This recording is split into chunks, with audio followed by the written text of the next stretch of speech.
Good morning, all, depending on when you're watching this. Good afternoon, good evening, or good night. My name's Ross, and as always told, I had a voice radio. And today is a very exciting video. Today is a new kind of video.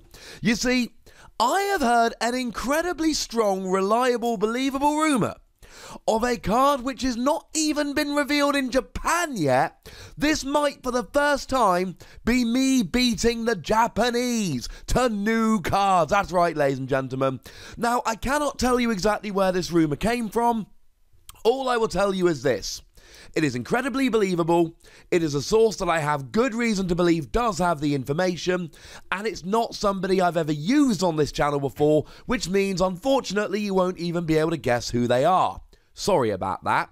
And the rumour is essentially that the box promo for Charisma of the Wrecked Sky, the upcoming Japanese Sun and Moon 7 set, is going to be a Sceptile card, and I'll tell you what it does in a moment, but it's got a very nice ability.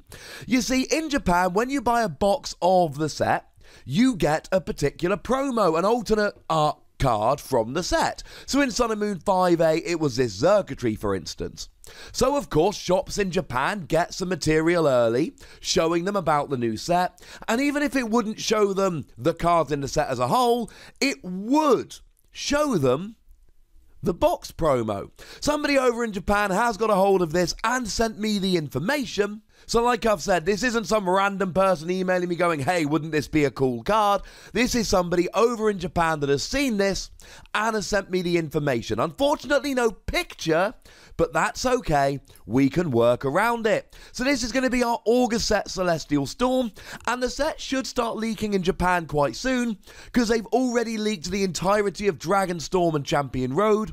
So Charisma of the Wrecked Sky is the next one up. And the box promos in Japan are always non-GX Pokemon, so this is going to be a non-GX Sceptile. Now, it will be a grass Pokemon, it's always a grass Pokemon, which means you can use Promo Lurantis to do a bit of extra damage. You'll be hitting weakness on Lycanroc if you even attack with it, we'll get to that in a minute. And it's going to be weak to fire, which is potentially going to be an issue. The new Solgaleo is coming out in October, which means Metal's going to get a lot better, which means fire's going to get a lot better, so, you know, not ideal. Now, I have been told, and like I've said, I have very, very good reason to believe this is absolutely true.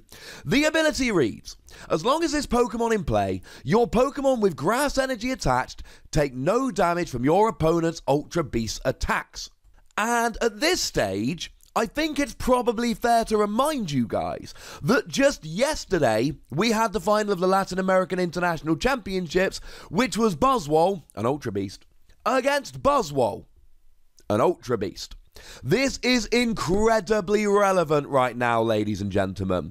Now, to confirm, it is Grass Energy, not basic Grass Energy. Again, this is based on the information I currently have, which means that if a Pokemon has Rainbow Energy attached, Counter Energy attached, as long as it's attached to a non-EX, non-GX and you're behind on prizes, or Super Boost Energy attached, it will count as a Grass Energy and you will get the immunity. Thing to remember about Super Boost Energy, if it's attached to a Stage 2 and you don't have 3 Stage 2s out, it still provides every type of energy. So if it's attached to any Stage 2, it will be Grass Energy regardless of how many other Stage 2s you have out. But if you don't have energy attached, then you don't have that immunity. It is a Stage 2 Grass Pokemon that gives you complete immunity from all Ultra Beast attacks. That sounds pretty gosh darn useful to me. Now, it is a Stage 2, which means you're going to be having to muck around with rare candy because, unfortunately, Forest of Giant Plants has been banned in Expanded and rotated out of Standard. Little bit of a pain because, of course, Decidueye is a Stage 2 grass Pokemon that was proven to be pretty gosh darn relevant and playable and good when we had Forest of Giant Plants to evolve it up into it, but unfortunately we don't have that at the moment, no point worrying about it. So the big question here is, what are you actually getting immunity from? And the big one is Buzzwole. Like I said, both the finalists at the Latin American International Championship yesterday were playing Boswell decks. And the other thing to remember is that this gives immunity when you've got grass energy attached. So if you've got grass energy attached to a bench Pokemon, then the Boswell player won't even be able to hit you on the bench with this. As a ruling side note, essentially the Boswell player says which Pokemon they're aiming the attack at. If it's got a grass energy attached, then it doesn't take the damage. They don't get to then nominate a different Pokemon, but if they nominated one without grass energy attached, it would go through. Boswell is a phenomenal Pokemon, and I did a video recently. Boswell is wrecking in Japan. Go check my video about that. I'll pop a link in the description. And this might be the reason this card is coming out. The card designers can see what's happening in Japan at the moment. They can see that Boswell is doing very well. Now, the most recent tournament was actually won by Malamar Ultra Necrozma, so maybe that's the best deck, not Boswell. Of course, Ultra Necrozma is also an Ultra Beast, so you get immunity from the other best Pokemon in the format. Nice. But Boswell's got a whole bunch of extra tricks lately. It's getting stuff like Beast Ring and Beast Energy and Diancie Prism Star, all of which are making it better and better and better, and you'd better believe that this is going to be a good Pokemon going forward. Having immunity to this, that seems pretty gosh darn good to me. It's not the only one, of course. Duskmane Necrozma is an Ultra Beast, and you will get immunity to that, and that's seeing a bunch of play lately with cards like Magnezone and Solgaleo Prism Star.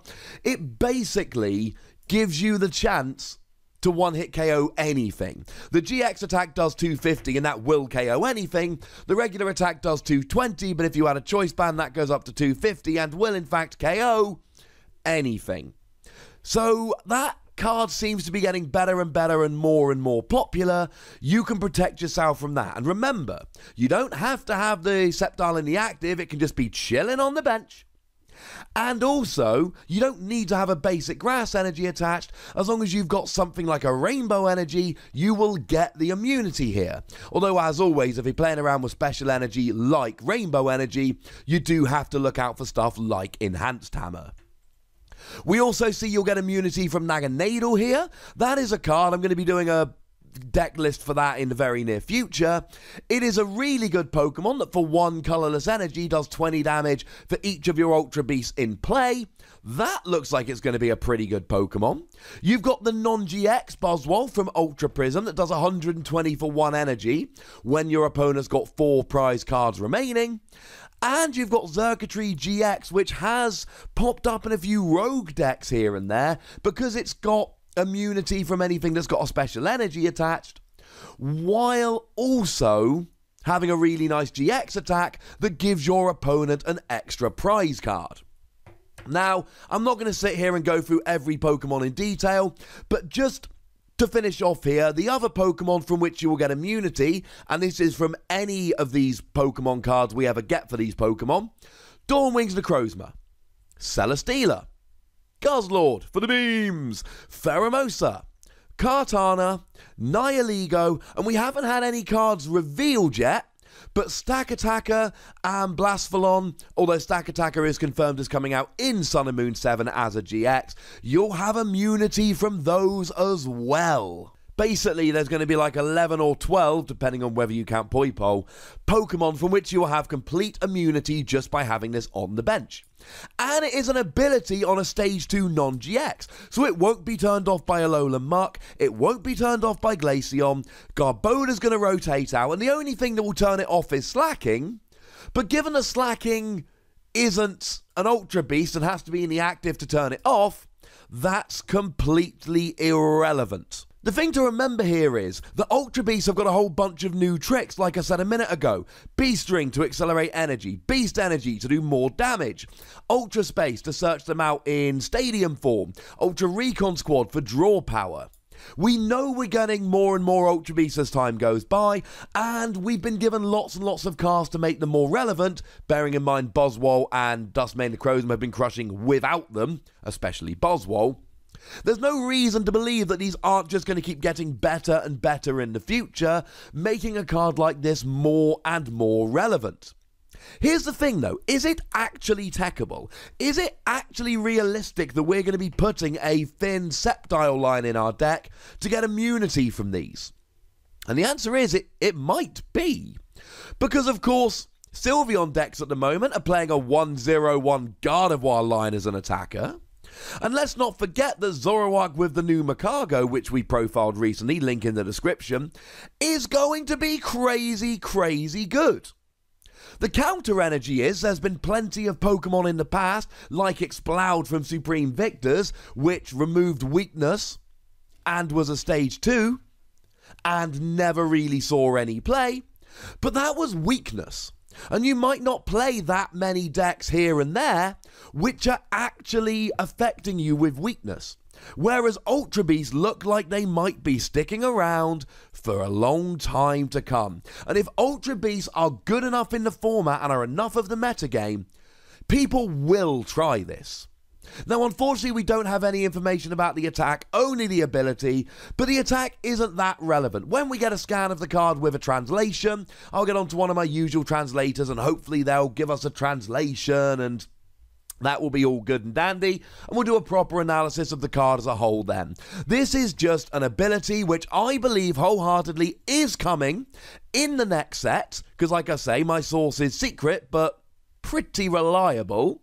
And it's a box promo, and it makes sense that this is the time it would be revealed, 2 shots, and it makes sense that they would be able to see this but not the rest of the cards in the set. So this is absolutely the kind of time we would expect this kind of information to be coming out.